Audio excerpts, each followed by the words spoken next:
Assalamualaikum warahmatullahi wabarakatuh. Bapak, Ibu, dan saudara-saudara yang saya hormati. 7 bulan sudah kita bersama-sama menghadapi pandemi ini. Saya paham masih banyak tantangan, namun tidak sedikit yang telah kita kerjakan. Singkatnya, strategi pemerintah sejak awal adalah mencari titik keseimbangan. Sekali lagi, mencari titik keseimbangan. Saya tegaskan kembali bahwa kesehatan masyarakat, kesehatan publik tetap nomor satu. Tetap yang harus diutamakan. Inilah prioritas, tetapi memprioritaskan kesehatan bukan berarti mengorbankan ekonomi. Karena jika kita mengorbankan ekonomi, itu sama saja dengan mengorbankan kehidupan puluhan juta orang. Ini bukan opsi yang bisa kita ambil. Sekali lagi, kita harus mencari keseimbangan yang pas. Oleh sebab itu, saya dan seluruh jajaran pemerintah selalu berupaya mencari keseimbangan itu.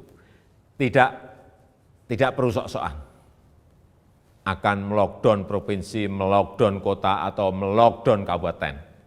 Karena akan mengorbankan kehidupan masyarakat. Tapi kita tetap serius mencegah penyebaran wabah supaya tidak meluas. Hasilnya bagaimana? Ini yang terpenting. Mari kita menilai berdasarkan fakta dan data dan bukan berdasarkan kira-kira. Saya bisa mengatakan penanganan COVID-19 di Indonesia tidak buruk, bahkan cukup baik. Maka saya hanya bicara fakta. Dalam jumlah kasus dan jumlah kematian, Indonesia jauh lebih baik ketimbang negara-negara lain dengan jumlah penduduk yang besar. Sebaiknya kalau membandingkan, ya seperti itu. Kalau Indonesia dibandingkan dengan negara-negara kecil yang penduduknya sedikit, tentu perbandingan seperti itu tidak bisa menggambarkan keadaan yang sebenarnya. Dalam hal ekonomi, pencapaian kita juga tidak jelek-jelek amat. Ekonomi kita menurun, ya, betul, itu fakta. Tapi mana ada negara yang tidak menurun ekonominya? Bahkan ada banyak negara lain yang harus memikul beban ekonomi yang jauh lebih parah.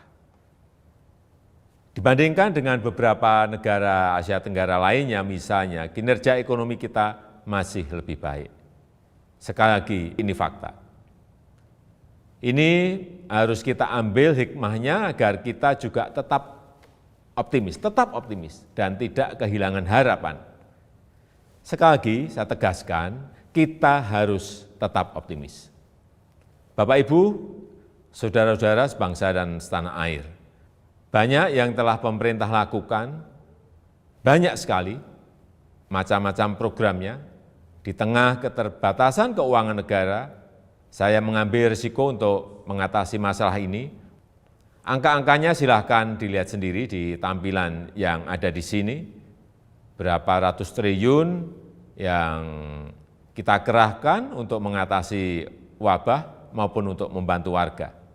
Kendati demikian, saya juga belum puas. Saya ingin menteri-menteri lebih baik lagi dalam bekerja, mencari program yang lebih tepat sasaran. Semua harus terus kita perbaiki. Masih banyak kerja keras yang perlu kita kerjakan. Kita harus terus melakukan penyesuaian kebijakan, mencari yang lebih baik. Masyarakat jangan ragu untuk melapor. Menteri Dalam Negeri telah saya perintahkan untuk terus mendorong pemerintah daerah membuka keran-keran aduan atau masukan untuk perbaikan kebijakan ke depan. Setelah 7 bulan, banyak yang bisa kita pelajari dari wabah ini. Misalnya, pembatasan sosial. Saya kira harus kita sesuaikan. Untuk itu saya menekankan pentingnya pembatasan sosial skala mikro atau mini lockdown. Kita buat lebih terarah, spesifik, fokus, tajam untuk mengatasi masalah COVID, tapi tidak membunuh ekonomi dan kehidupan masyarakat. Ini yang harus kita lakukan. Penyesuaian kebijakan itu jangan dianggap pemerintah mencela-mencela. COVID ini masalah baru.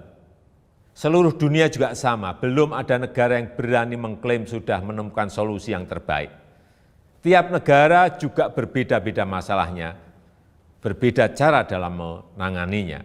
Jadi kita pun harus terus menyesuaikan diri, mencari cara terbaik yang paling cocok dengan situasi kita. Sekali lagi, pencapaian kita sejauh ini tidak buruk. Angka-angkanya jelas, tapi jangan membuat kita terlena. Kita harus waspada, kita harus tetap bekerja keras. Wabah ini jangan diremehkan, ini realita. Tapi jangan membuat kita pesimistis. 7 bulan ini Indonesia membuktikan mampu mengatasi masalah. Belum sempurna, ya, tapi bisa kita perbaiki bersama-sama. Mengatasi pandemi ini memang sulit, memerlukan kerja keras bersama, dan saya yakin kita akan dapat melakukannya. Yang penting, dalam situasi seperti ini, jangan ada yang berpolemik, dan jangan ada yang membuat kegaduhan-kegaduhan.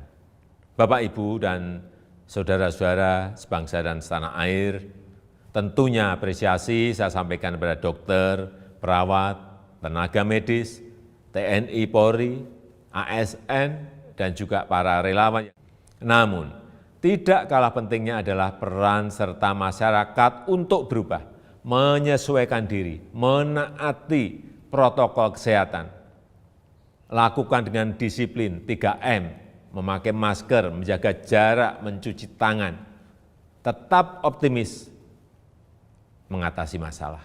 Saya percaya jika kita saling melindungi, saling membantu, saling mengingatkan satu sama lain, kita akan mampu melalui masa-masa sulit ini. Semoga Allah SWT, Tuhan yang Maha Kuasa, meridhoi dan memberkati segala upaya yang telah dan akan kita lakukan bersama-sama sehingga dapat keluar dari krisis ini. Terima kasih. Wassalamualaikum warahmatullahi wabarakatuh.